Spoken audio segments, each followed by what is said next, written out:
고린도 후서 2장 4절에서 바울이 이렇게 말합니다. 내가 마음에 큰 눌림과 걱정이 있어 많은 눈물로 너희에게 썼노니. 바울이 고린도 교회 성도들을 하나님 말씀으로 세우기 위해서 아주 혹독한 편지, 책망의 편지를 써서 보냈습니다. 또한 그 편지는 교회와 성도들을 사랑하는 바울의 눈물의 편지였습니다. 바울이 어떤 심정으로 책망과 눈물의 편지를 써서 보냈는지는 충분히 이해할 수 있습니다. 바울이 수많은 어려운 가운데 교회를 세워놓고 말씀으로 지도하고 나온 교회인데, 그 교회가 거짓 교사로 인하여서 여러 가지 어려움에 당하게 되어지고 성도들의 믿음에 어려움이 있다는 소식을 들었을 때 바울은 굉장히 고통스러웠습니다. 바울이 눈물로 책망하는 편지를 보내놓고 바울도 후회를 하였습니다. 8절에 보시면 이 편지 때문에 상황이 더 심해지면 어떻게 하나, 이 책망의 말씀을 받아들이지 않고 그들이 변화되지 않으면 어떻게 할까. 바울도 편지를 보내놓고 마음이 편하지가 않았습니다. 그런데 바울의 편지를 받고 고린도 성도들이 잠시 근심했으나 결국 편지의 권면을 받아들여 회개를 하였습니다. 9절 말씀을 함께 읽겠습니다. 내가 지금 기뻐함은 너희로 근심하게 한 까닭이 아니요 도리어 너희가 근심함으로 회개함에 이른 까닭이라. 너희가 하나님의 뜻대로 근심하게 된 것은 우리에게서 아무 해도 받지 않게 하려 함이라. 그들이 하나님의 뜻대로 근심하고 그리고 그들이 잘못을 깨닫고 회개했다는 그 기쁜 소식을 바울이 듣게 된 것입니다. 두 종류의 근심이 있습니다. 하나님의 뜻대로 하는 근심과 세상 근심입니다. 찬송가 486장의 가사를 보시면 이 세상에 근심된 일이 많고, 이 세상에 근심된 일이 참 많은데 그 모든 근심이 다 우리를 유익하게 만드는 것이 아니라 어떠한 근심은 우리를 죽게 만드는 근심이 있다는 것입니다.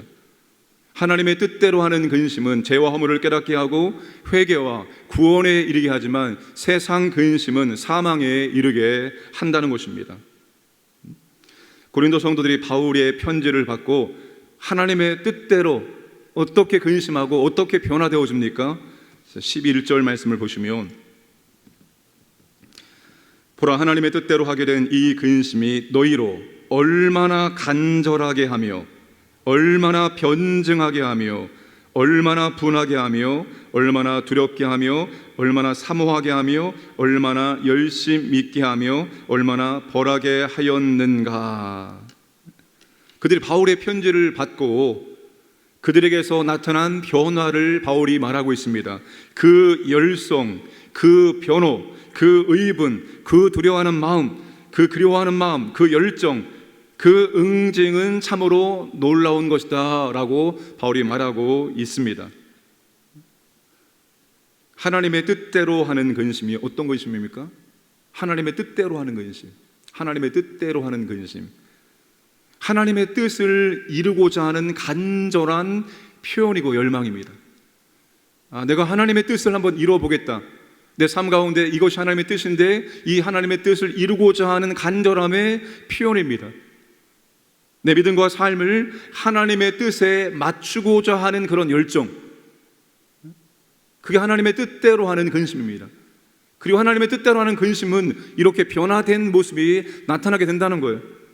더 열심을 내고 더 복음의 진리를 변호하고 더 의분을 갖고 그리고 두려워하는 마음을 갖고 바울을 그리워하는 마음을 갖고 더 열정적이고 이러한 변화들이 나타난다는 거예요. 단순히 하나님의 뜻대로 하는 근심 자체에 머물러 있는 것이 아니라 하나님의 뜻대로 하는 근심으로 말미암아서 이러한 변화된 모습이 내 삶 가운데 나타나야 된다는 거예요. 그런데 세상 근심은 우리를 죽입니다. 믿음이 자라지 못하게 만들고 열매 맺지 못하게 만드는 것이 바로 세상 근심입니다. 그게 가라지입니다. 가라지. 그 가라지가 있는 이상 우리는 믿음이 변화되지 않고 믿음이 성장할 수 없고 믿음의 열매를 맺을 수 없습니다. 세상 근심 뭡니까? 세상 근심. 세상적인 근심들, 말하지 않아도 그 세상의 근심 무엇인지 잘 알 겁니다. 물질에 대한 근심, 자녀에 대한 걱정, 염려, 앞으로 내 삶에 대한 근심, 모든 세상에서 사람들한 근심이죠. 무엇을 마실까, 먹을까, 입을까, 이런 근심들, 걱정들, 염려들, 이것들이 우리의 믿음을 자라지 못하게 만들고 열매 맺지 못하도록 만든다는 겁니다. 세상의 염려와 재물의 유혹이 가리워서 자라지 못하고 열매를 맺지 못한다라고 주님께서 말씀을 하셨습니다. 하나님의 뜻대로 하는 근심은 나도 살고 남도 살립니다. 내가 변화되어지면 내 주변에 있는 사람들도 변화된 나를 통해서 변화되어지고 살게 되어 있습니다. 하나님의 뜻대로 하는 근심, 우리 모두가 하나님의 뜻대로 하는 근심을 갖고 있어야 돼요. 개인적으로 하나님의 뜻이 무엇인가, 지금 내 삶 가운데 하나님이 어떻게 하기를 원하시는가, 하나님 뜻이 무엇인가, 이걸 놓고 하나님께 기도하고 하나님께서 이게 내가 하나님 원하시는 뜻이다 감동을 주거나 가르쳐주면 우리가 그 뜻대로 살아가야 되는 것입니다. 저도 항상 기도할 때마다 우리 교회를 향한 하나님의 뜻이 무엇인가 늘 하나님께 묻습니다. 하나님께서 이거다 라고 말씀은 해주지 않습니다. 그러나 대략 무엇인지는 느껴집니다. 대략 하나님께서 어떻게 하기를 원하시는지는 압니다. 그리고 그 하나님의 뜻이 이루어지기 위해서 기도하고 그 하나님의 뜻이 이루어지기 위해서 방향을 맞추고 하나씩 하나씩 이루어 나가는 거예요. 하나님의 뜻대로 근심하시고 하나님이 이것이 하나님이 원하시는 뜻이다 라고 감동을 주시고 알게 하시면 그 뜻대로 순종해 나가시기를 주님의 이름으로 축복합니다. 바울이 더욱 위로받고 더욱 기뻐하는 것이 있습니다. 바울인 고린도 성도들이 바울의 편지를 받아 권면을 받아들임으로 회개함으로 위로받았고 또한 기뻐하였습니다. 바울을 더 기쁘게 한 것은 그들이 디도를 환대한 것입니다. 15절 말씀을 보시면 그가 너희 모든 사람들이 두려움과 떨므로 자기를 영접하여 순종한 것 생각하고 너희를 향하여 그의 심정이 더욱 깊었으니 13절과 14절도 비슷한 말씀입니다. 바울이 디도를 고린도 교회에 보내면서 고린도 교회 성도들을 자랑한 적이 있었습니다.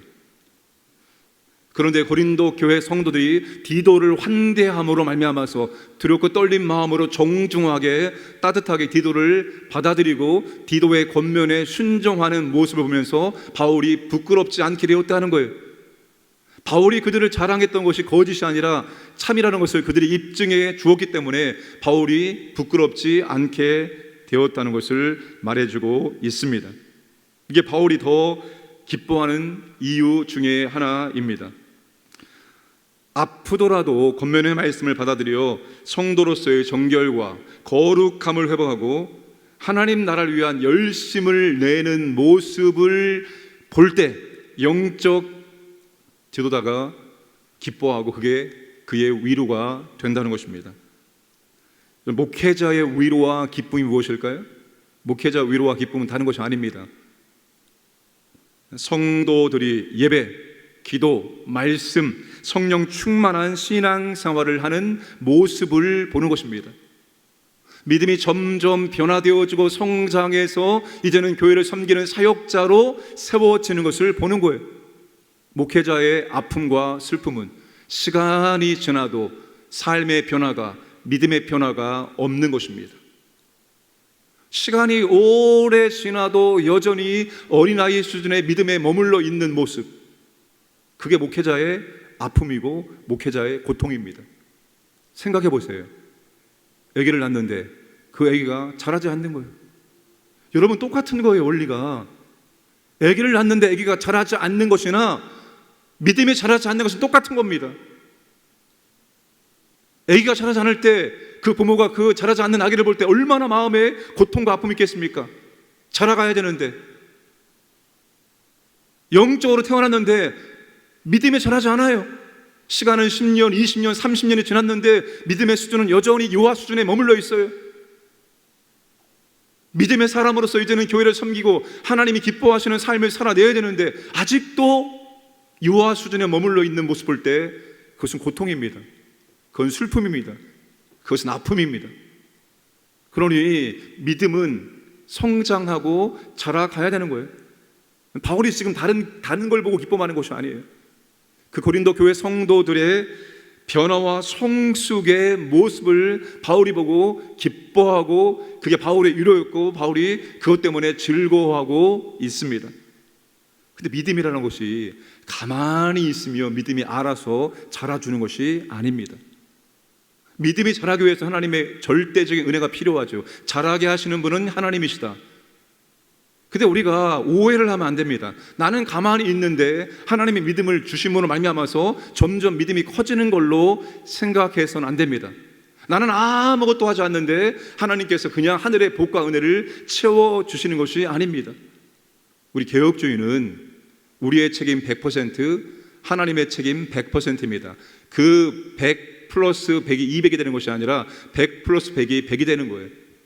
그러니까 우리가 전제가 무엇인가 하면 마치 하나님께서 안 도와주시는 것처럼 우리가 해야 될 것들을 100% 최선을 다해서 감당해 나가야 된다는 거예요.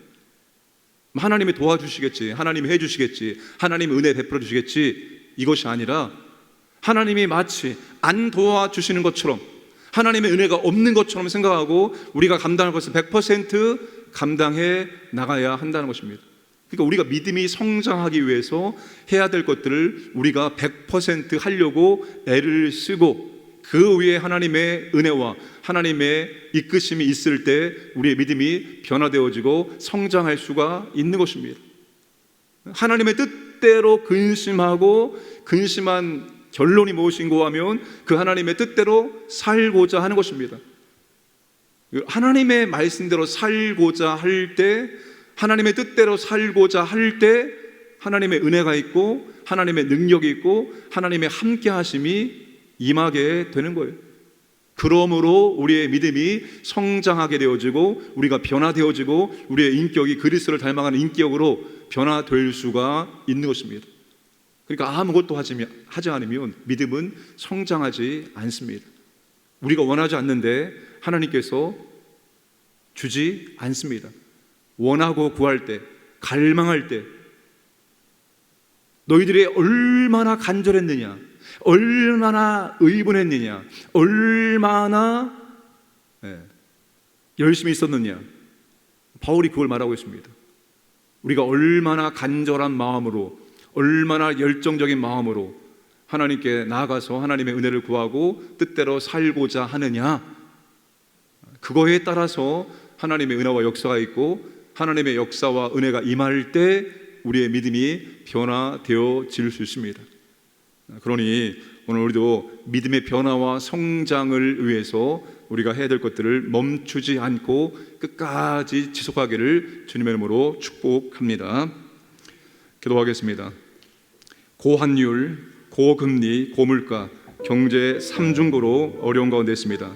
대통령과 의정들에게 하나님 지혜를 주셔서 이 난관을 잘 해결나갈 수 있도록 은혜를 베풀어 주옵소서 기도하시고, 여름 성경학교 여름 수련회에 아버지 하나님 은혜를 주셔서 많은 어린 심령들, 많은 학생들이 참여하고 주님을 인격적으로 만나고 말씀을 체험하는 시간 되게 해 주옵소서. 우리 환우들의 질병을 치유해 주옵소서.